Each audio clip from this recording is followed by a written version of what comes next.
Good morning. Finally आने वाने आते रहेंगे। Okay, in last two class we discuss about the formulas of ratio analysis as well as couple of example, सिर्फ 2 या 3 example, basic example हुए। अब तक आपको कोई होमवर्क भी नहीं था। हाँ, ये वीक में होमवर्क है, डोंट वरी। तो जिसे आपने वीडियो लेक्चर के अंदर मैंने आपको बताया था कि ये फर्स्ट यूनिट के अंदर जब हमने सिलेबस डिस्कस किया था, eight that time I discuss only 2 chapters. Mind well, मैंने आपको बताया था 2 चैप्टर सिलेबस के अंदर है। पहला है introduction theory which we already completed, and दूसरा हमारा है वो है ratio analysis. Clear? But last semester, last year ही उन्होंने एक 3rd चैप्टर इंट्रोड्यूस किया था जो मेरे दिमाग में से निकल गया था, उनकी सिलेबस की कॉपी के अंदर आज भी नहीं है। वो है टाइम वैल्यू ऑफ मनी। बहुत छोटा सा चैप्टर है, 4 formula and thing is over. हाँ, फॉर्मूला ही फॉर्मूला, ऐसा समझ लो। 50% practical belonging to formula and बाकी का जो 50% प्रैक्टिकल है उसके अंदर कुछ फॉर्मेट्स वगैरह है। तो एक और प्रैक्टिकल चैप्टर आपके सिलेबस में है, बट वो जो प्रैक्टिकल चैप्टर है दैट इज मोर इंपॉर्टेंट, या तो एमसीक्यू पॉइंट ऑफ व्यू, या तो जो आपका 2.5 मार्क का जो कंपल्सरी क्वेश्चन आता है उसके पॉइंट ऑफ व्यू अगर देखने जाओ तो वो चैप्टर का वेटेज ज्यादा है।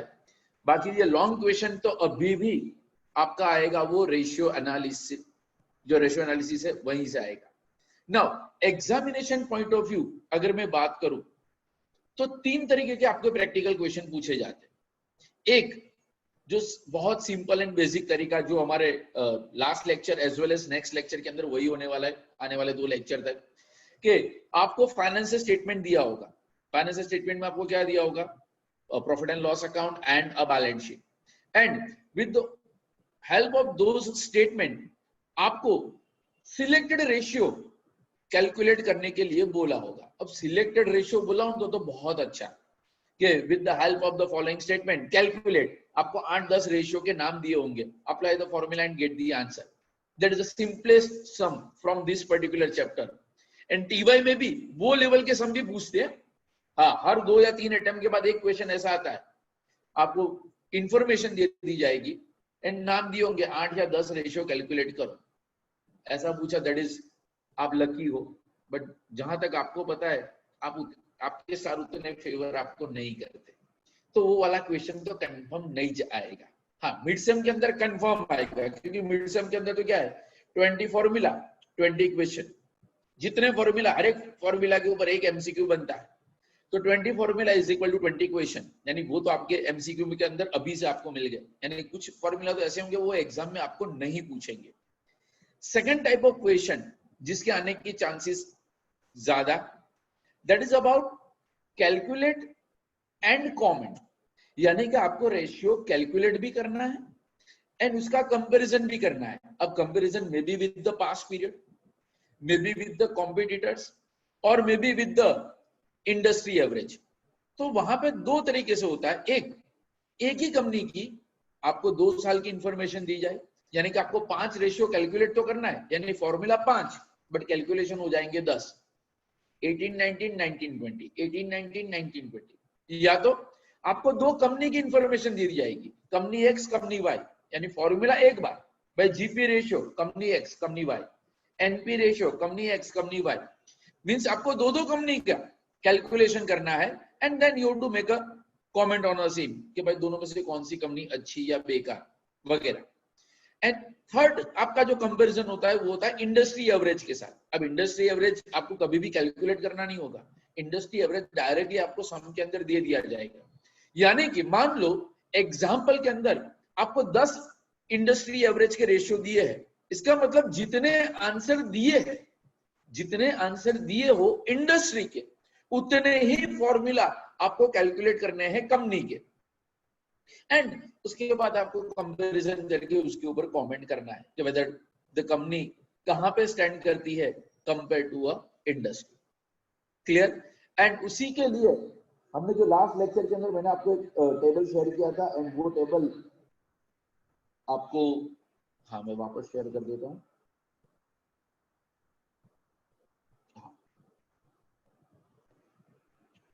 स्क्रीन विजिबल है? Yes, sir. ओके, तो ना ये जो हमारे जो रेशियोज है, फाइनेंशियल मैनेजमेंट रेशियो, ये रेशियो को हमने 4 ग्रुप के अंदर डिवाइड किया था। अब अगर मैं पेपर सेटर हूं ना, थैंक गॉड मैं नहीं हूं, तो डोंट वरी, तो मेरा क्वेश्चन ऐसा ही होगा, calculate the leverage ratio from the following information. Sir leverage એટલે પણ કયા, कोई स्टार्ट तो दे, कोई स्टार्ट दे दे तो हम ऐसे कैसे हम कैलकुलेट कर ले। Calculate the turnover ratio, calculate the profitability ratio, calculate the profitability ratio on the basis of sales. तो ये ग्रुप आपको याद रखनी पड़ेगी, ये ग्रुप आपको याद रखनी पड़ेगी कि प्रॉफिटेबिलिटी के अंदर कौन कौन से आते हैं, लिक्विडिटी में कौन कौन से आते, लीवरेज में कौन से, एंड टर्नओवर में कौन से। एंड वो क्लासिफिकेशन आपको ऑलरेडी पेम्पलेट के अंदर दे ही रखा है। अब ये जो हमारी जो लिस्ट ऑफ द फॉर्मूला थी, specially of professional students, CS CA में जो कर रहे हैं वो, इसमें से कुछ, सारे नहीं, 4-5 फॉर्मूला ऐसे हैं कि शायद आपके मॉड्यूल के साथ ये फॉर्मूला मैच ना करे, कि यानी कि सर हम CS के अंदर तो इस तरह से कैलकुलेट करते, हम CA में तो इस तरह से कैलकुलेट करते, हमने एक रेफरेंस बुक रिफर किया, उसके अंदर फॉर्मूला यहाँ पे दिया है। करंट एसेट्स के अंदर एक आइटम इंक्लूड होती है, दूसरी आइटम इंक्लूड नहीं होती है, तो यहाँ पे बहुत सारे ऐसे पॉइंट्स है। तो आपको ये जो लिस्ट दिया है, एंड मैंने आपको एक होमवर्क भी दिया था कि ये फॉर्मूला आपको लूज पेपर में अलग से लिख लेना था। लिखा सर એવું બધું ના થાય, ઝેરોક્સ સેન્ટરે જઈશું ને ત્યારે આ 2 પેજની અમે ઝેરોક્સ કાઢી લઈશું, વેરી ગુડ, वही करने वाले हो, आई नो, हाँ, बट अलग कर लेना, क्योंकि एग्जामिनेशन पॉइंट ऑफ यहाँ पे जो आपको जो 20 फॉर्मूलाज की लिस्ट जो दी है, it is as per the college, कि कॉलेज के अंदर फॉर्मूला का मतलब क्या होता है वो यहाँ पे आपको क्लियर कट मेंशन किया गया है। तो list, I don't think so कि इसमें से किसी को कोई फॉर्मूला के अंदर कोई डाउट होगा। अगर किसी को कोई डाउट है, you can raise your finger कि सर ये फॉर्मूला समझ में नहीं आया, कोई फॉर्मूला समझो, ऐसा कोई है? मेरे हिसाब से तो कोई नहीं होगा। Anyone anyone anyone anyone? कोई ज नहीं, बद्दा ज होशियार, वेरी गुड, ओके। तो हमारा जो मेन कंसर्न था ये पर्टिकुलर पैम्फलेट के अंदर से, वो था हमारा last column, that is a interpretation, how to interpret the particular ratio, how to interpret the particular ratio, यानी कि जो कमेंट वाले जो सम आएंगे कि जहां पे हमें रेशियो के ऊपर कमेंट करना है, तो वो हम किस तरीके से कमेंट करेंगे।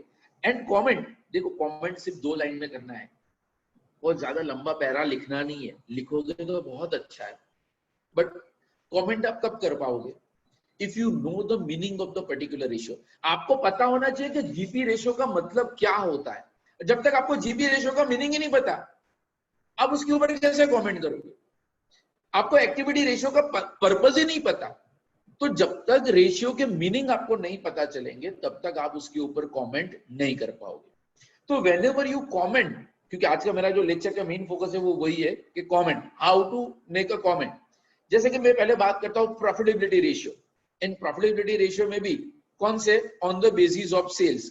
तो पहले जो हमारे 3 फॉर्मूला है यहाँ पे, कौन सा, GP ratio, net profit ratio, operating expense ratio. यहाँ पे एक मिसिंग है, कौन सा, specific expense ratio. But specific expense ratio के ऊपर कभी भी हमें कमेंट नहीं आएगा, वो सिर्फ कैलकुलेशन के अंदर ही आएगा। इवन ऑपरेटिंग रेशियो लिखा हो, एग्जाम में ध्यान में रखना, अगर सिर्फ लिखा है ऑपरेटिंग रेशियो, तो ऑपरेटिंग रेशियो का मतलब होता है operating expense ratio. Operating ratio का मतलब होता है operating expense ratio. Operating profit आपको स्पेसिफिक वर्ड यूज किया होगा, तो ही आपको operating profit ratio find out करना है। यानी कि सब में सिर्फ इतना लिखा है, कैलकुलेट द ऑपरेटिंग रेशियो, तो ऑपरेटिंग का मतलब होता है operating expense. And operating expense का मतलब क्या हुआ, cost of goods sold plus operating expenses. हमेशा ये गड़बड़ आप करते हो, ऑपरेटिंग एक्सपेंस के अंदर वो मैंने आपको एक स्टेटमेंट शेयर किया था, एंड वो स्टेटमेंट आपको नोटबुक में लिखना था, इनकम स्टेटमेंट, कि we start from a sales minus cost of goods sold, GP, GP minus operating expense. तो सर ऑपरेटिंग एक्सपेंस तो डायरेक्ट स्टेटमेंट में दिया ही है। यस, ऑपरेटिंग एक्सपेंस आपको डायरेक्ट स्टेटमेंट में दिया है, but cost of goods sold is also considered as operating expense, यानी उसको इंक्लूड करना मत भूलना। ओके, इवन मैंने जो आपको स्टेटमेंट जो शेयर किया था, उसके अंदर नॉन ऑपरेटिंग आइटम आपको नहीं दिए, non operating income and non operating expense. क्यों? क्योंकि एग्जाम में कभी होता ही नहीं है। अगर आपको खुद से बनाने का है स्टेटमेंट, तो वहां पे नॉन ऑपरेटिंग इनकम या नॉन ऑपरेटिंग एक्सपेंस नहीं होते, इसलिए मैंने वहां पे नहीं दिया। हाँ, अगर क्वेश्चन के अंदर रेडीमेड बना है तो उन्होंने वहां पे माइनस करके लिखा ही होगा, and non operating income non operating expense कोई भी रेशियो के अंदर नहीं आती, तो उससे हमारे फॉर्मूला के स्ट्रक्चर को कोई फर्क नहीं पड़ने वाला। तो how to make a comment on a profitability ratio, comment में दो चीजें इंक्लूड करना जरूरी है। एक कि रेशियो इज गुड और वर्स्ट, कि कंपैरिजन, मान लो हम कंपैरिजन कर रहे हैं हमारे पास परफॉर्मेंस के साथ, तो पास परफॉर्मेंस की कंपैरिजन के अंदर हमारा प्रॉफिटेबिलिटी इंक्रीज हुआ कि डिक्रीज हुआ, यानी पहला कमेंट का लाइन यही होगा कि with compare to a past period और with compare to a company X by companies wise profitability ratio, या तो GP ratio, NP ratio, operating expense ratio is more और लेस। यानी कमेंट के अंदर एक हमारा कमेंट होगा कि रेशियो ज्यादा है या कम है। ओके, वो तो सर हम कंपेयर करेंगे यानी इजीली पता लग ही जाएगा, यानी एक लाइन तो आपका वो हो गया। अब दूसरा, एंड दैट इज इंपॉर्टेंट, वो ज्यादा या कम क्यों है, the reason behind the same. जैसे कि भाई जीपी रेशियो ज्यादा है, फॉर एग्जाम्पल हम कंपेयर कर रहे हैं GP ratio and answer of the GP ratio is मोर, तो जीपी रेशियो ज्यादा कब होगा? आपके उसके पास दो ही रीजन हो सकते हैं। प्रॉफिट कब बढ़ता है? प्रॉफिट बढ़ने के लिए दो रीजन, एक आपका सेल्स ज्यादा हो, लास्ट ईयर की कंपैरिजन में अगर करंट ईयर का अगर हमारा सेल्स अगर बढ़ जाता है तो हमारा प्रॉफिट बढ़ेगा, या तो दूसरा कि चलो सेल्स तो हमारा उतना का उतना ही है, हमने कॉस्ट को कंट्रोल कर लिया, यानी जीपी रेशियो इंप्रूव होने के, अगर जीपी रेशियो अगर बढ़ता है तो उसके पीछे सिर्फ दो ही रीजन हो सकते हैं, increase in a sales, decrease in a cost. And GP हमें मिलता कहां से? ट्रेडिंग अकाउंट में से। तो ट्रेडिंग अकाउंट क्या शो करता है? हमारी ट्रेडिंग एक्टिविटी का result. What is the outcome of the trading activity, यानी कि main business activity. Manufacturing concern है तो मैन्युफैक्चरिंग एंड ट्रेडिंग होगा, या तो सिर्फ ट्रेडिंग होगा। तो कमेंट के अंदर वो चीज आपको दिखनी चाहिए कि जीपी रेशियो का इंप्रूव करना, यानी कि आपका ऑपरेटिंग एफिशिएंसी बढ़ता है, जीपी रेशियो का डिक्लाइन करना, आपकी जो ऑपरेटिंग एफिशिएंसी है वो रिड्यूस हो रही। सेम में net profit ratio, net profit is the last, net profit is the last item. तो नेट प्रॉफिट रेशियो इंक्रीज या डिक्रीज वो तो आप लिख दोगे, but reason it is about the overall efficiency of the management, क्योंकि NP के अंदर सिर्फ एक एलिमेंट नहीं आता, वहां पे सारे एलिमेंट इंक्लूड हो जाते हैं। तो सारे एलिमेंट को, यानी all income all expenses, all का मतलब क्या हुआ? ऑपरेटिंग नॉन ऑपरेटिंग, एक्सपेंस में भी क्या हुआ? ऑपरेटिंग नॉन ऑपरेटिंग, यानी कि ओवरऑल मैनेजमेंट। अगर नेट प्रॉफिट अगर कंपनी का बढ़ता है तो उसके अंदर मैनेजमेंट का बिगेस्ट रोल होता है। तो इज एफिशिएंसी और inefficiency of the management, increase decrease तो लिखना है, पर साथ में रीजन में क्या आएगा? एफिशिएंसी या तो inefficiency of the management. Same में ऑपरेटिंग एक्सपेंस रेशियो, अब ऑपरेटिंग एक्सपेंस रेशियो है तो वो हमारा एबिलिटी टू पे। अब ऑपरेटिंग प्रॉफिट किस काम में आता है? ऑपरेटिंग प्रॉफिट में से हम दो चीज माइनस करते हैं, एक होता है इंटरेस्ट, दूसरा होता है टैक्स। तो what is the profit left to recover our interest and tax? तो अगर रेशियो अगर इंप्रूव होता है तो it is again operating efficiency, वो प्रोडक्शन डिपार्टमेंट का रोल है। अगर डिक्लाइन होता है इट में भी वहां पे अमाउंट के ऊपर, यानी कमेंट करो ना तो हर एक अमाउंट के ऊपर फोकस करो। कॉलेज के अंदर ऐसा ये सब नहीं करते, कॉलेज में ये सब नहीं होता, इंक्रीज डिक्रीज बात खत्म। बट अगर कमेंट वाले सम के अंदर, मैंने बोला ये हमारा फर्स्ट क्वेश्चन है, तो आपकी जो इंप्रेशन एग्जामिनर के ऊपर जो क्रिएट होगी वो ये पर्टिकुलर सम की वजह से क्रिएट होगी। यानी कमेंट लिखो तो टीवाई के लेवल का लिखना, वो रीडिंग ऑफ लेजर अकाउंट वाला नहीं कि डेबिट साइड पे टू कैश लिखा है इसका मतलब हाँ एसेट इज सोल्ड ₹10,000, याद है ना? Reading of ledger account FY BCom. Credit side पे अगर दिखाओ by cash, amount paid in cash, खत्म, बराबर है, उसमें कुछ गलत नहीं है। बट अगर टीवाई के अंदर जब आप इंटरप्रेट करते हो तो इंटरप्रिटेशन के अंदर आपका उसका मीनिंग कवर हो जाना क्लियर है। सेम है, ये तो मैंने बात की सेल्स के बेस के ऊपर।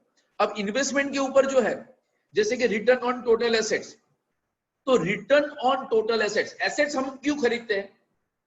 To use in a business. यानी कि मान लो अगर रिटर्न ऑन टोटल एसेट्स अगर हमारा बढ़ता है, रिटर्न ऑन टोटल एसेट्स अगर हमारा इंक्रीज होता है, व्हाट इट मींस कि we are more efficiently utilise our assets, हम एसेट्स को बहुत अच्छी तरीके से यूज कर रहे हैं।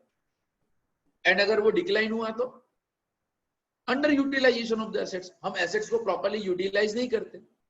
Same way return on equity, तो रिटर्न ऑन इक्विटी के केस के अंदर क्या होगा कि इंप्रूवमेंट ऑफ कि return on a share holders money, share holders के फंड के ऊपर, शेयर होल्डर्स के फंड के ऊपर कितना रिटर्न मिल रहा है, तो शेयर होल्डर का पैसा हमने एफिशिएंटली यूज किया कि नहीं किया, वो कमेंट हमें मिलेगा return on equity. Earning per share, अब रिटर्न ऑन इक्विटी जो होता है वो होता है इन टर्म्स ऑफ परसेंटेज, वो होता है in terms of percentage. But अगर आपको प्रॉफिट जानना है, अगर आपको अर्निंग जानना है एक शेयर का, तो वो होगा, आपको आंसर मिलेगा ईपीएस से। यानी EPS and return on equity दोनों के कमेंट सेम होंगे, दोनों के कमेंट सेम होंगे, क्योंकि ईपीएस पर शेयर के ऊपर आपको रिजल्ट दिखाएगा, जबकि रिटर्न ऑन इक्विटी वही आपको रिजल्ट दिखाएगा, बट वो होगा इन टर्म्स ऑफ परसेंटेज। जहां पे आंसर के अंदर इंटू 100 है, आंसर होना चाहिए परसेंटेज में, जहां पे नहीं है तो वहां पे आंसर होना चाहिए टाइम्स के अंदर, एक्सेप्ट ईपीएस, क्योंकि ईपीएस में क्या है, अर्निंग पर शेयर। तो आंसर भी आपका आया 5, 10, 12, तो आंसर में क्या लिखेंगे, 12 रुपीज पर शेयर। जो लोग लास्ट ईयर मेरे पास कॉस्टिंग सीखते थे, मेरा एक कॉमन डायलॉग हुआ करता था कि एग्जाम में अगर आपने आंसर के पीछे रुपीस, लीटर, मीटर, किलोमीटर अगर आपने नहीं लिखा, मार्क्स कटते थे। Same way in case of ratio, 10% हमने 10 लिख के छोड़ दिया, 10 टाइम्स हमने 10 लिख के छोड़ दिया, वो पीछे टाइम्स एंड परसेंटेज भी अगर आपने मेंशन नहीं किया, उसके मार्क कट होंगे। क्लियर? यानी जब आप आंसर लिखो बी स्पेसिफिक। पे आउट रेशियो, अब ये जो डिविडेंड पे आउट रेशियो है ना, वो क्या दिखाता है कि out of the total available profit, out of the total available profit कितना परसेंटेज हमने डिविडेंड डिस्ट्रीब्यूट कर दिया। अब dividend pay out ratio high better या लो बेटर, इट डिपेंड्स, हम किसके पॉइंट ऑफ व्यू बात कर रहे हैं। सपोज मान लो कि I am a share holder, मुझे शेयर होल्डर के लिए अगर कमेंट करना है, तो आपके लिए कौन सा ऑप्शन ज्यादा बेटर है, कंपनी हमें ज्यादा डिविडेंड दे वो या कम डिविडेंड दे वो? ऑलवेज हायर डिविडेंड भी प्रीफर। बट अगर कंपनी के पॉइंट ऑफ व्यू देखने जाओ तो कंपनी जितना डिविडेंड कम देगी, तो डिविडेंड कम देगी इसका मतलब ऐसा नहीं कि वो डायरेक्टर पैसा घर पे ले जाएगा, वो क्या करेंगे, प्रॉफिट ही बिजनेस के अंदर री इन्वेस्ट करेगी। एंड अगर आप प्रॉफिट अगर बिजनेस के अंदर री इन्वेस्ट करते हो, तो वो फ्री सोर्स ऑफ फाइनेंस है। इसका मतलब अगर कोई कंपनी का पे आउट रेशियो ज्यादा हो, अगर कोई कंपनी का पे आउट रेशियो ज्यादा हो, तो पे आउट ज्यादा कब होगा, अगर कंपनी की लिक्विडिटी पोजीशन अच्छी होगी, तो कंपनी के पास उतना सफिशिएंट कैश होगा तो। बट मान लो अगर पे आउट रेशियो कम है, अगर पे आउट के परसेंटेज कम है, इसका मतलब क्या है, कंपनी ज्यादा प्रॉफिट बिजनेस के अंदर री इन्वेस्ट करती है। एंड ज्यादा प्रॉफिट बिजनेस के अंदर री इन्वेस्ट करने का मतलब क्या है, हम ज्यादा प्रॉफिट कब री इन्वेस्ट करेंगे, when we have a plan of expansion। अगर हम एक्सपांशन के बारे में सोच रहे, हम हमारे बिजनेस के रिस्ट्रक्चर के बारे में सोच रहे, तभी हमारा पे आउट कम होगा। Same way PE ratio, price earning ratio, ये प्राइस अर्निंग रेशियो क्या इंडिकेट करता है, earning per share compare with the market price per share. अब पीई रेशियो जितना लो हो उतना ज्यादा बेटर है। आप कभी भी those who are associate with the share market, जो शेयर मार्केट के अंदर इन्वेस्ट करते हैं, ये कभी आपने इकोनॉमिक्स टाइम पढ़ा हो, तो वहां पे जो शेयर मार्केट के जो प्राइसेस आते हैं ना, तो भाई कंपनी, भाई रिलायंस, तो रिलायंस के सामने अगर प्राइस किस तरह से लिखा होगा, open, close, high, low, average and PE ratio, वहां पे पीई रेशियो भी होता है। जो बिजनेस इकोनॉमिक न्यूज़पेपर होते हैं वहां पे होता है, वो हमारे लोकल न्यूज़पेपर के अंदर तो सिर्फ लास्ट जो क्लोज प्राइस होता है वही होता है। तो वहां पे जो पी रेशियो दिखाता है, अगर आप ए ग्रुप की जो कंपनी है, ए ग्रुप की ब्लू चिप कंपनी जो हम उसको बोलते हैं, वहां पे पी रेशियो कम होगा कंपेयर टू वो T group, S group, T group, S group, Z group, वहां पे high P ratio 20 times, 30 times, 40 times. यानी कि कंपनी ऐसा बोलती है कि हमारे हिसाब से एक शेयर के ऊपर आपको इनकम होगी 10 रुपए, ओके 10 रुपए अगर एक शेयर के ऊपर इनकम होती है तो 10 रुपए अर्न करने के लिए आप मैक्सिमम कितना पे करोगे? 40, 50, 100? बट कंपनी के पॉइंट ऑफ व्यू इनकम है 10 रुपए और वो शेयर मार्केट में मिल रहा है 200 रुपए में। व्हाट इट मींस कि वो कंपनी का प्राइस अर्निंग के कंपैरिजन में 20 टाइम्स मोर है। तो इट्स अ हाई फ्लक्चुएटिंग, वो हाई रिस्क हाई रिटर्न वाला गेम हो गया। तो कहने का मतलब जब इंटरप्रिटेशन की बात आए, ऐसे तो 20 रेशियो है जिनके आपको 5 या 6 कमेंट करने होंगे, मैक्सिमम 10 से ज्यादा कमेंट नहीं आएगी।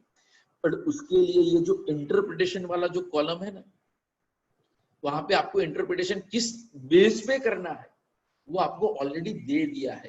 तो वो कॉलम को ध्यान से पढ़ना, समझना, क्योंकि जब तक वो चीज आप नहीं समझोगे तब तक आप प्रॉपर कमेंट नहीं कर पाओगे। सेम वे हमारा जो सेकंड कैटेगरी था, सेकंड कैटेगरी ऑफ रेशियो क्या था? Liquidity ratio. अब लिक्विडिटी रेशियो क्या दिखाता है? Liquidity position. तो लिक्विडिटी पोजीशन का मतलब क्या हुआ? फर्म्स एबिलिटी टू पे इट्स शॉर्ट टर्म ड्यूज, यानी कि आपको जो डे टू डे एक्सपेंडिचर है, 1, 2, 3 महीने के अंदर आपको जो पेमेंट करना है, क्या वो पेमेंट करने के लिए आपके पास सफिशिएंट फंड है? तो आंसर कहां से मिलेगा? Current ratio and quick ratio. But अगर मेरे हिसाब से अगर एग्जाम में सिचुएशन क्या होगी, करंट रेशियो वो भी लिक्विडिटी दिखाता है, क्विक रेशियो वो भी लिक्विडिटी पोजीशन दिखाता है। अब एग्जाम में क्वेश्चन कैसा होगा पता है? करंट रेशियो आपका बढ़ रहा है और क्विक रेशियो कम हो रहा है। अब करंट रेशियो इंक्रीज होने का मतलब क्या है? Good liquidity position. अब क्विक रेशियो कम होने का मतलब बैड लिक्विडिटी पोजीशन। अब एक ही कंपनी के दो आंसर कैसे हो सकते हैं? तो माइंड वेल, इन एग्जाम लिखना हो तो पैम्पलेट में या कहीं पे नोटबुक में लिख के रखना कि एक ही क्वेश्चन के अंदर अगर current ratio and quick ratio, एक ही क्वेश्चन के अंदर current ratio and quick ratio अगर दोनों कैलकुलेट किया हो एंड अगर आपको कमेंट करना हो, कमेंट होगा on the basis of quick ratio. Comment कौन से बेस पे होगा? Quick ratio, acid test ratio के बेस के ऊपर, क्योंकि वो ज्यादा रिगरस टेस्ट है। यानी करंट ज्यादा क्विक कम तो bad liquidity position, current ratio कम क्विक ज्यादा तो good liquidity position. Got it? एक इंक्रीजिंग और दूसरा डिक्रीजिंग हो, दोनों ऑपोजिट डायरेक्शन में जा रहे हो, तो कंक्लूजन कौन से बेस पे आएगा? कंक्लूजन आएगा on the basis of quick ratio only. Conclusion आएगा on the basis of quick ratio only. Okay, चलो कंक्लूजन तो हमने लिख दिया कि whether it is a good liquidity position or a bad liquidity position. But तो sir ऐसा reason क्यों? अब उसके लिए मैंने बोला एक तो हमें आंसर वो लिखना है, कंक्लूजन गुड और बैड। तो चलो गुड और बैड तो हमने लिख दिया, but what is the reason behind the same? कि करंट ज्यादा हो, ध्यान से समझना, करंट ज्यादा एंड क्विक कम। तो करंट रेशियो का फॉर्मूला क्या है? देखो, current assets upon current liability. जबकि क्विक रेशियो का फॉर्मूला क्या है? Current assets minus stock divided by current liability. It means कि out of the total current assets, जैसे ही हम स्टॉक को रिमूव करते हैं, जैसे ही हम स्टॉक को रिमूव करते हैं, हमारी लिक्विडिटी पोजीशन बिगड़ जाती है। एंड अगर हम स्टॉक को अगर इंक्लूड करते हैं तो हमारी लिक्विडिटी पोजीशन सुधर जाती है। व्हाट इट मींस कि जो हमारा कॉम्बो है, करंट एसेट्स के अंदर 3 एसेट्स आती है, स्टॉक, डेटर एंड कैश। तो out of the total current assets maximum हमारे पास क्या है? स्टॉक है, इन्वेंट्री है। अब आपके पास मैक्सिमम स्टॉक होने का मतलब क्या हुआ? एक, एक्सेस इन्वेस्टमेंट इन इन्वेंट्री, दूसरा स्लो मूविंग आइटम, हमारे पास स्टॉक ही ऐसा है ना तो बिक ही नहीं रहा है, तभी हमारा स्टॉक बढ़ेगा। Slow moving item, severe competition, competition इतना है कि हमारा गुड्स नहीं बिक पाता। फोर्थ, लॉकडाउन था ना कोविड के अंदर, अब स्टाफ को तो हमें सैलरी देना ही देना है, डेटर से हम कलेक्शन तो करेंगे ही करेंगे, बट स्टॉक तो मूव ही नहीं हो रहा। 3 महीने से, जो 3 महीने पहले जो गोडाउन के अंदर स्टॉक था, आज भी ऑलमोस्ट सिमिलर है, अब ये बिका ही नहीं। तो ऑन पेपर क्या दिखा रहा है कि आपकी लिक्विडिटी पोजीशन बहुत अच्छी है, बट मान लो अभी जैसे कि यहाँ पे इलेक्ट्रिसिटी वाला बाहर खड़ा है या जेरोक्स वाला आया, सर लो पेम्पलेट नो बिल, एक काम करना, आज हमारी पास पेम्पलेट नहीं, कैश नहीं, तो एक काम कर, 5 पेम्पलेट पाछा ले जा। पेम्पलेट मेरे लिए है तो एसेट ना, वो अंडर द इन्वेंट्री आएगा कि नहीं? यस। तो पेमेंट करने के लिए क्या मैं स्टॉक से किसी को पेमेंट कर पाऊंगा? ना। स्टॉक से आप किसी को पेमेंट नहीं कर पाओगे। यानी कहने का मतलब अगेन करंट रेशियो अच्छा हो एंड क्विक रेशियो बेकार हो, इसका मतलब है हमारे पास एक्सेस स्टॉक है। उसका उल्टा करंट रेशियो कम है एंड क्विक रेशियो ज्यादा, करंट रेशियो कम है एंड क्विक रेशियो ज्यादा, तो हमारे पास दो चीज वहां पे सरप्लस होगी। क्या? एक तो होगा कैश एंड दूसरा होगा डेटर्स। तो कमेंट करने से पहले कैश एंड डेटर्स के अमाउंट देखने लेंगे कि कौन सी अमाउंट ज्यादा है and on the basis of that आपको कमेंट करना है। जैसे कि डेटर्स ज्यादा, चलो आपने लिक्विडिटी की तो कमेंट तो कर दिया कि with the help of the above calculation it was found that the liquidity position of the company is good because the quick ratio is more than company Y या quick ratio is more than compare to last year. ये तो एक comment हुआ कि ज्यादा है या कम है। अब इसके पीछे का रीजन, भाई डेटर ज्यादा है। भाई डेटर ज्यादा होने का मतलब क्यों? डेटर ज्यादा कम होंगे। एक, आप लिबरल क्रेडिट पॉलिसी फॉलो करते हो। लिबरल क्रेडिट पॉलिसी का मतलब क्या हुआ? आज कस्टमर आया ना, गुड्स हुए जाए। अब कुछ बिजनेस के अंदर ऐसा पॉलिसी होता है कि आपको एक फिक्स क्रेडिट पीरियड दिया जाएगा, बट 1 महीने में पेमेंट करना है, 1.5 महीने में पेमेंट करना है। जैसे कि आपके केस के अंदर we are following some kind of strict credit policy कि आपको इनिशियली वीडियो लेक्चर अटेंड करना था तो आपको 5000 का पेमेंट करना मस्ट था। जिन्होंने फीस का पेमेंट किया या जिन्होंने पीडीसी दिया, हमने सिर्फ एक्सेस उन्हीं को दिया था। तो ऐसे केस में होगा क्या? अब मान लो जिनके पास वो 5000 रुपए है ही नहीं, क्या वो कस्टमर हमारे पास आएगा? नहीं सर, हमारे पास है ही नहीं, 2000 दे, बोलो अभी एक्सेस अलाउ करते हो तो if we are following a liberal credit policy, आओ फी भरवी હોય ત્યારે રિઝલ્ટ એક્ઝામ આપવાની, જો સારા परसेंटेज आवे तो જ फीस भरवानी। तो ये जो मैक्सिमम लिमिट है ना एक रूम की, वो भी खत्म हो जाए, उतने स्टूडेंट्स हमारे पास हो जाए। यानी कि लिक्विडिटी पोजीशन बट उसमें डेटर्स बढ़ेंगे। तो क्विक रेशियो ज्यादा होने का मतलब 99% केसेस के अंदर डेटर ज्यादा होता है। डेटर ज्यादा कब होते हैं? लिबरल क्रेडिट पॉलिसी, एक तो लिबरल क्रेडिट पॉलिसी हो तो, दूसरा you are new in a market. जब आप नए नए मार्केट के अंदर एंटर होते हो ना, तो आपको उतना कैश बिजनेस नहीं मिलता, यानी आप एट दैट पर्टिकुलर टाइम आपको ज्यादा क्रेडिट देना पड़ता है अपने कस्टमर को। दूसरा, आपके पास slow moving item, severe competition है। हम ट्यूशन क्लास लेके बैठे सरदार भवन के अंदर, फर्स्ट फ्लोर पे 3 क्लास, सेकंड फ्लोर पे 4 क्लास और हम 5वें फ्लोर के ऊपर 1 क्लास लेके बैठे हैं। अब स्टूडेंट हमारे आने से पहले ही वहां पे 10 क्लास विजिट करके आता है, तो वहां पे अगर आप क्रेडिट नहीं दोगे तो कस्टमर आपके पास नहीं पहुंचेगा। तो कहने का मतलब कमेंट करने के टाइम पे थोड़ा बहुत रेशियो का बैकग्राउंड जानना जरूरी है। जब तक वो बैकग्राउंड आपको पता नहीं होगा तब तक आप वो कमेंट नहीं कर पाओगे। सेम भी हमारे थर्ड कैटेगरी थी लिवरेज रेशियो। लिवरेज का मतलब क्या होता है? Combo of owner and outsider fund. Combo of owner and outsider fund. जैसे कि पहला ये डेब्ट एसेट रेशियो। अब डेब्ट एसेट रेशियो का मतलब क्या हुआ कि भाई आपकी बैलेंस शीट का टोटल है 1 करोड़, ध्यान से समझ लो, बैलेंस शीट का टोटल है 1 करोड़, यानी आपके पास 1 करोड़ की टोटल एसेट्स है।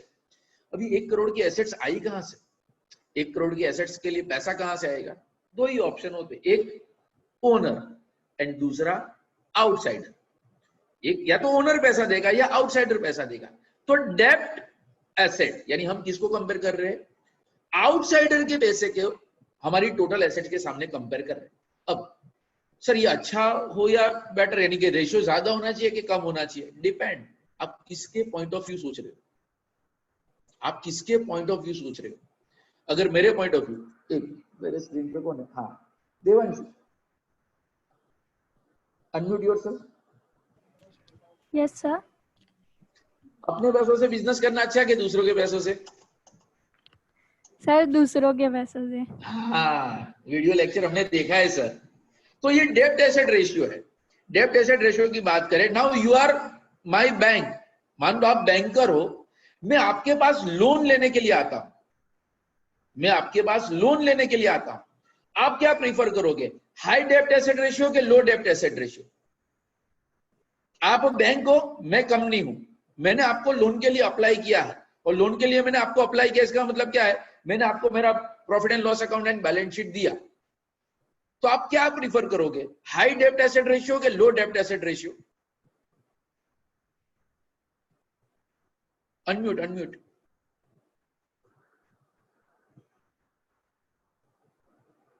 नहीं हो रहा, एक मिनट। हाँ अब होगा।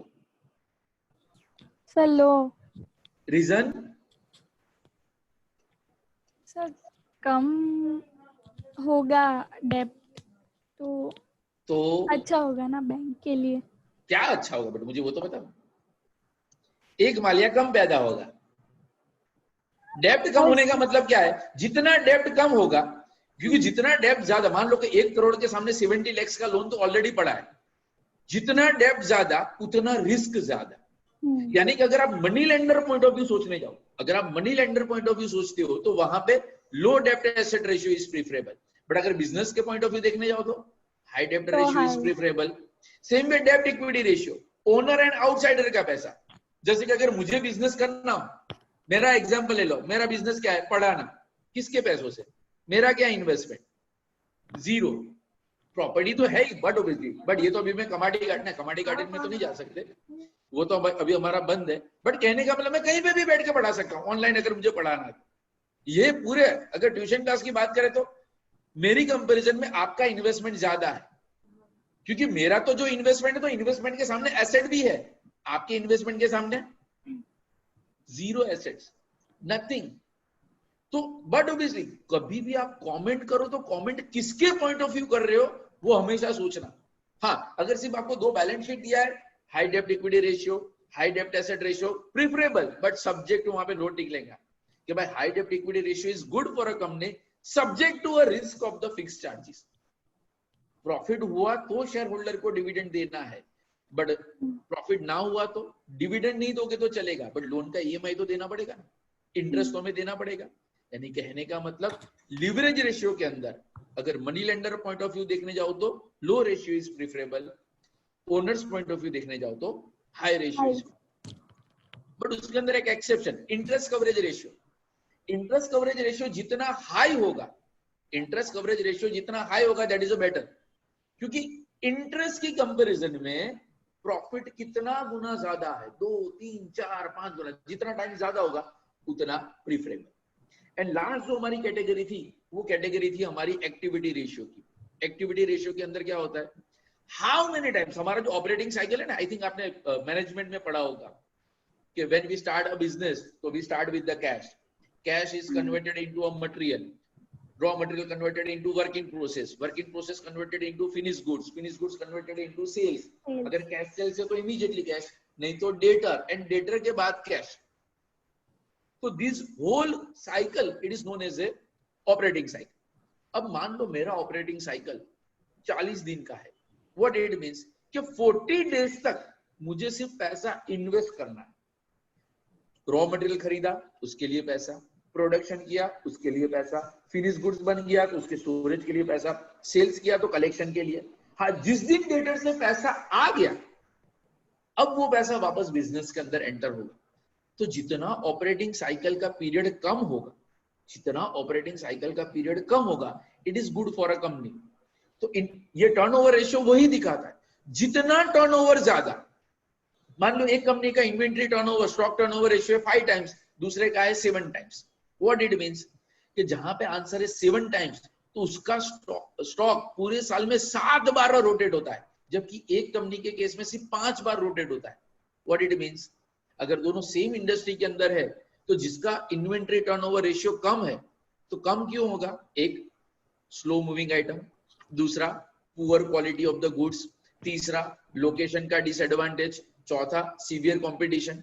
मैं ऐसी जगह पे दुकान लेके बैठा हूं जहां पे आजू बाजू में कोई प्रोविजन स्टोर ही नहीं है, और आप प्रोविजन स्टोर लेके बैठे हो मांडवी के एरिया पे, जहां पे हर गली में हर नुक्कड़ पे आप देखने जाओ तो 4 शॉप आपको मिल जाएगी। तो जहां पे कंपटीशन ज्यादा होगा बट ऑब्वियसली वहां पे टर्नओवर कम होगा, जहां पे मोनोपोली प्रोडक्ट होगी वहां पे टर्नओवर ज्यादा होगा। सेम वे डेटर्स टर्नओवर, डेटर्स टर्नओवर ज्यादा का मतलब क्या है, आपकी क्रेडिट पॉलिसी, आप कितना क्रेडिट पीरियड अलाउड करते हो। जितना क्रेडिट पीरियड कम होगा, जितना क्रेडिट पीरियड कम होगा उतने बैड डेट के चांसेस कम हो जाएंगे, आपकी लिक्विडिटी बेटर होगी। डेटर्स टर्नओवर लो का मतलब हमें डेटर से पैसा आने में टाइम लगता है, जितना टाइम ज्यादा उतने बैड डेट के चांसेस ज्यादा। Same way total asset turnover and fix asset turnover represent same. कोई भी एसेट का टर्नओवर हो वो जितना फास्ट मूविंग होगा इट इज प्रेफरेबल, जितना वो फास्ट मूविंग होगा दैट इज प्रेफरेबल। क्लियर?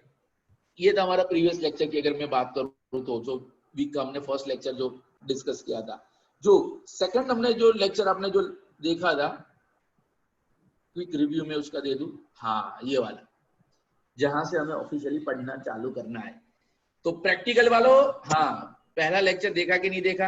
हाँ देखना पड़ेगा, only and only because of comment, क्योंकि कमेंट करने के लिए वो वाला कॉलम हमें पढ़ना पड़ेगा, इंटरप्रिटेशन वाला। अदरवाइज मैंने आपको बोला था थर्ड टाइप ऑफ सम, मैंने अब तक आपको सिर्फ दो टाइप ऑफ सम बताया। एक पहला सम क्या था हमारा, apply the formula and get the answer. उसके लिए आपको क्या याद रखना है, 20 फॉर्मूलाज। चलो वो तो हमने याद कर लिए सर, 5 हम करेंगे, 5 आगे पीछे भी करेंगे ना, क्योंकि एग्जाम में 20 तो आएंगे नहीं। कौन से 5 नहीं आने वाले वो हमें पता है, अभी बता दूं ना? अभी नहीं बता रहेगा, अदरवाइज आप पढ़ोगे ही नहीं। मुझे पता है कौन से 15 आने वाले, और हमारा रिस्क कितना, सिर्फ 5 फॉर्मूला। 5 हम करेंगे, 5 आगे वाला, 5 पीछे वाला। पीछे वाला कोई होना चाहिए, पीछे कोई ना हो तो हम 8 करेंगे, आगे वाला 7 करेगा। एंड मिड सेम में जाओ तो आजू बाजू 6 लोग होते, पर हेड सिर्फ 3 फॉर्मूला ही आते। सब कुछ करने का मार्क आने चाहिए, कैसे वो आप जानो। क्लियर? तो ये जो एक फॉर्मेट है, जो थर्ड टाइप ऑफ सम है, कि वहां पे आपको रेशियो का आंसर दे दिया जाएगा, रेशियो का आंसर आपको दे दिया जाएगा, एंड आपको income statement and balance sheet बनाना होगा। At that time this format is compulsory. अभी भी ये लोग वही पुराने फॉर्मेट के ऊपर अटके हुए। इवन बैलेंस शीट में भी सम होगा कंपनी का X limited, but balance sheet vertical नहीं, वो टी फॉर्मेट में ही बनानी, क्योंकि ये फाइनेंशियल मैनेजमेंट है, फाइनेंशियल अकाउंटिंग नहीं। क्लियर? तो जो हमारा फॉर्मेट है, it start with sales minus cost of goods sold यानी कि जीपी। जीपी में से ऑपरेटिंग एक्सपेंस, ऑपरेटिंग एक्सपेंस में कौन कौन से होंगे, administrative, selling distribution and depreciation. ये 3 अगर माइनस करोगे तो हमें मिलेगा operating profit, that is EBIT. कब? अगर नॉन ऑपरेटिंग इनकम या तो नॉन ऑपरेटिंग एक्सपेंसेस ना हो तो। अदरवाइज ये ऑपरेटिंग प्रॉफिट में से पहले नॉन ऑपरेटिंग इनकम ऐड करना है, नॉन ऑपरेटिंग एक्सपेंस माइनस करना है, उसके बाद आएगा ईबीआईटी। बट मिसिंग फिगर वाले सम के अंदर कभी भी नॉन ऑपरेटिंग नहीं होगा, इसलिए मैंने यहाँ पे नहीं लिखा। इंटरेस्ट, इंटरेस्ट में से माइनस करोगे तो बचेगा earning before tax. Tax, tax हमेशा आपको दिया होगा इन टर्म्स ऑफ परसेंटेज। तो ये जो परसेंटेज होंगे, ये परसेंटेज किसके होंगे, it is always a percentage of EBT. अगर मान लो आपको बोला है कि भाई 40% टैक्स, तो ये 40% टैक्स कौन सी अमाउंट का, जो यहाँ पे ईबीटी, मान लो ईबीटी आपका है 1 लाख, तो 1 लाख का 40% यानी पे आप टैक्स आएगा 40,000। क्लियर? बैलेंस शीट के अंदर भी, बैलेंस शीट के अंदर भी आपको सिर्फ इतना ही फॉर्मेट याद रखना है। एसेट साइड पे सिर्फ 2 item, fix assets, current assets.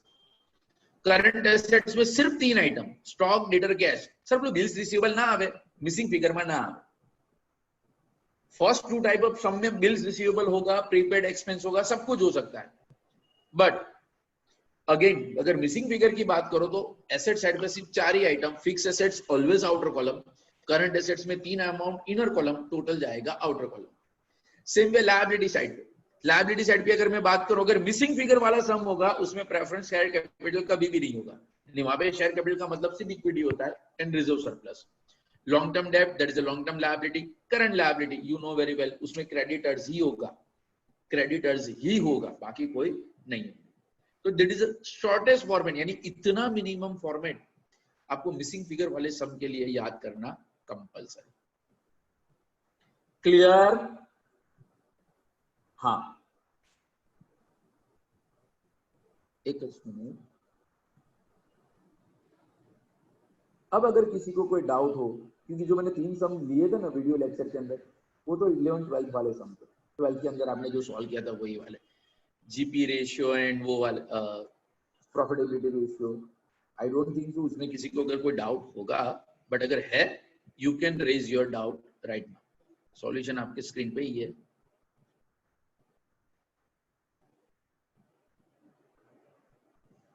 So anyone having any doubt, query in last 2 class? तो पहले हम वो डिस्कस कर लेते हैं. सर जी તમે ભણાયું છું કે ડાઉટ આવે? હા કોઈક નો અવાજ આવ્યો. હા Nawang OP road. Hello, yes sir. હા, any doubt? No sir. पता चल ઓકે, વેરી ગુડ. તમે ભણાવ્યું એટલે સર ભગવાન બોલ્યા, એમાં કોઈ ડાઉટ હોય જરાય જ ના આવે. Okay, but next lecture onwards अभी होमवर्क भी स्टार्ट होगा. होमवर्क स्टार्ट होगा तो डाउट भी स्टार्ट होंगे, एंड वो होमवर्क हम आने वाले जूम सेशन के अंदर डिस्कस भी करेंगे. एफएम में उतना लोड नहीं है, आराम से वीक में ऐसे भी 2 वीडियो लेक्चर देखने हैं. वो 2 वीडियो लेक्चर हम आधा फास्ट फॉरवर्ड के अंदर देख लेते हैं कि सर आ लोड लागे છે 5 મિનિટ, તો એક કામ કરો 5 મિનિટ પછી નું ચેક કરો, કંઈક ઇન્ટરેસ્ટિંગ આવે તો. નહીં આવે, કન્ફર્મ નહીં આવે, પણ એ જે 5 મિનિટ સ્કીપ કરીને એ કેટી એક્ઝામમાં બહુ કામ લાગશે. क्योंकि रेगुलर में वो पॉइंट पूछेगा, हम लिखेंगे नहीं, यानी केटी तो पक्का ही है. तो केटी वाले एग्जाम के अंदर वो याद रखना कि वो कौन से 5 मिनट हमने स्किप किए थे. इसका मतलब वीडियो लेक्चर आरंभ से लेके अंत तक देखना है. क्लियर? हाँ, હવે ડાઉટ હોય તો રોકાઓ, બાકી જય શ્રી કૃષ્ણ. જો હજી તો બોલવું એ પેલા તો આવજો આવી ગયો. Bye sir. બાય. જો કેટલી સ્પીડમાં આખો રૂમ ખાલી થાય છે. Bye sir. ओ विनोद आया, विनोद क्लास में भी विनोद है. गुड. चलो टाटा बाय बाय. विनोद को बोलना फीस पे करे, उसका इंस्टॉलमेंट बाकी है अभी भी.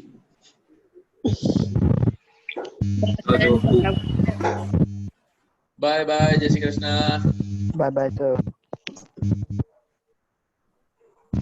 विनोद हाँ विनोद तारो फोटो मूकी दे जाजे.